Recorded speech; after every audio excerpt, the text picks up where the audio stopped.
A paz de Cristo, meus irmãos e irmãs, estamos aqui para mais uma formação e hoje falaremos sobre o sacramento de serviço. Em especial, falaremos do sacramento da ordem. Iniciemos invocando a Trindade Santa sobre nós. Em nome do Pai, do Filho e do Espírito Santo. Amém.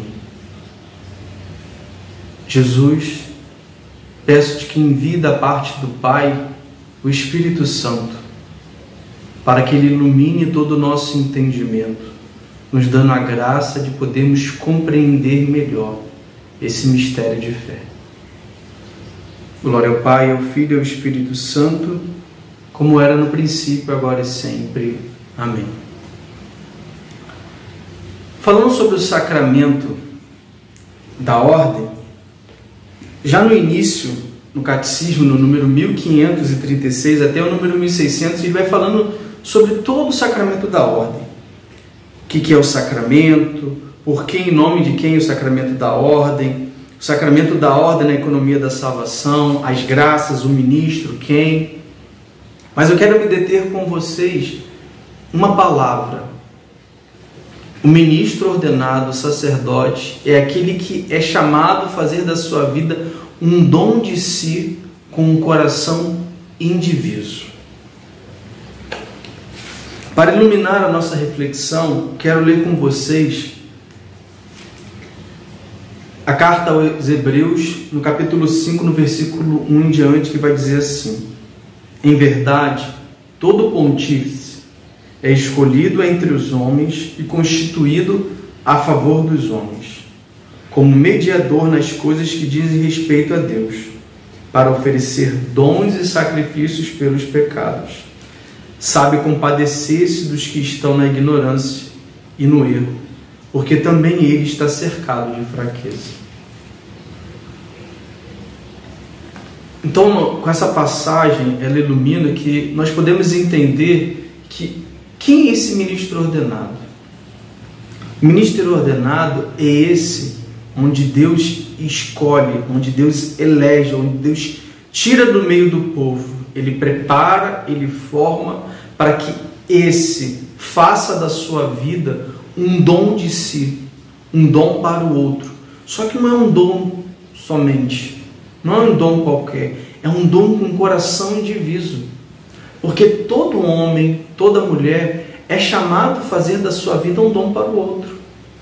Seja a pessoa no estado matrimonial, onde ele é a pessoa chamada a ser um dom para o seu cônjuge, seja um solteiro que é chamado a fazer da sua vida um dom para o outro, um religioso, sendo que o ministro ordenado, o sacerdote, ele é chamado a fazer da sua vida um dom para o outro, só que há uma característica específica, onde ele é chamado a ser um dom com um coração diviso.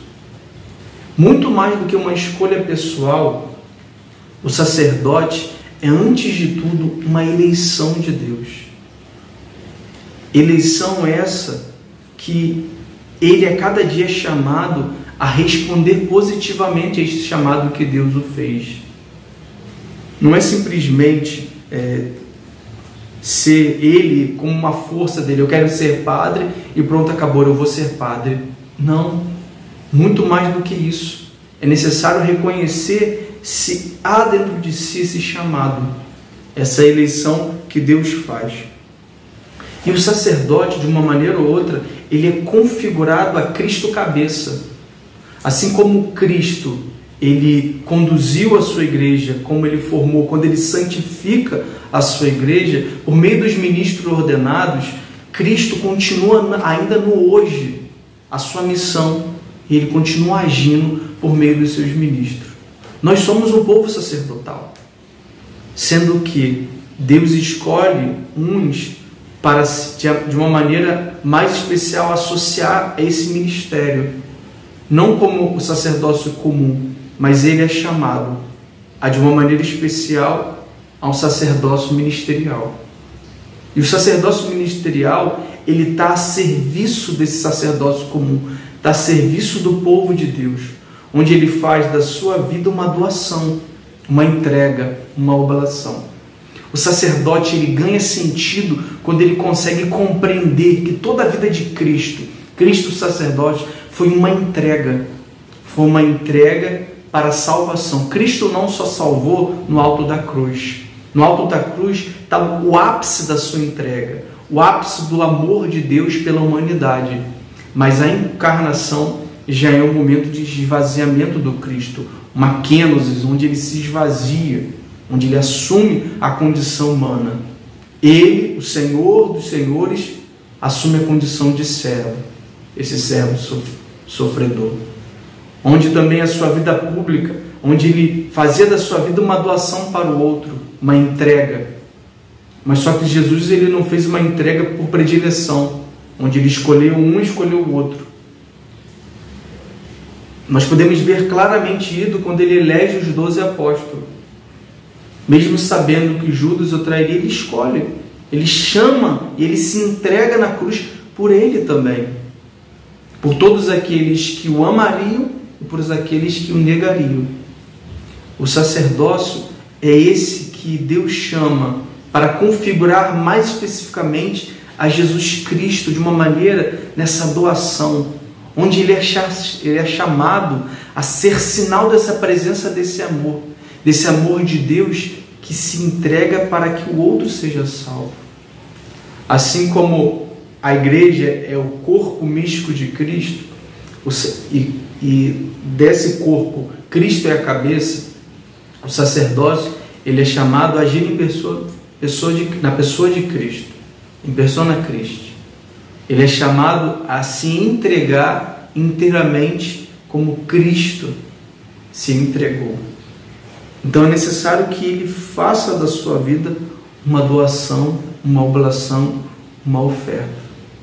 O sacerdote, ele ganha fruto quando ele vive toda essa dimensão, quando ele configura a sua vida, a vida de Cristo. Quando as suas vontades é a vontade de Cristo. E a vontade de Cristo é fazer a vontade do Pai. O sacerdote é aquele homem que, escutando o chamado de Deus, escutando a eleição de Deus na vida dele, abre mão dos seus planos, abre mão dos seus sonhos para sonhar os sonhos de Deus, deixando com que Deus viva inteiramente nele. Todo cristão é chamado, de uma maneira ou outra, a abrir mão das suas vontades. O que caracteriza o sacerdócio é essa onde ele é chamado a conduzir o povo de Deus através da sua vida, se entregando para ser canal da santificação. Assim como Cristo é mediador entre Deus e os homens, o sacerdócio é aquela ponte que leva todos eles para Cristo. Por quê? Ele não vive um sacerdócio seu, mas o sacerdócio é de Cristo. Então todas as pessoas que chegam e que recebem as graças por meio daquele ministro ordenado, daquele sacerdote X, ele está recebendo as graças de Cristo, sacerdócio. Ele está emprestando a sua voz, a sua boca, o seu olhar, o seu tocar, para que Cristo continue agindo. Cristo, sacerdote, continue agindo na vida do seu povo. Nós poderíamos falar tantas outras coisas sobre o sacerdócio, mas me detenho a falar dessa dimensão espiritual, sacramento da ordem, e que assim nós possamos rezar pelos nossos pastores, para que Deus fortaleça a vida de cada um deles, dando perseverança. E nós possamos também rezar por aqueles que são chamados, aqueles que são eleitos para viverem essa vocação, para que eles possam corresponder generosamente ao chamado que Deus faz e fez na vida deles. E que assim a igreja possa cada vez mais crescer em santidade. Em nome do Pai, do Filho e do Espírito Santo. Amém.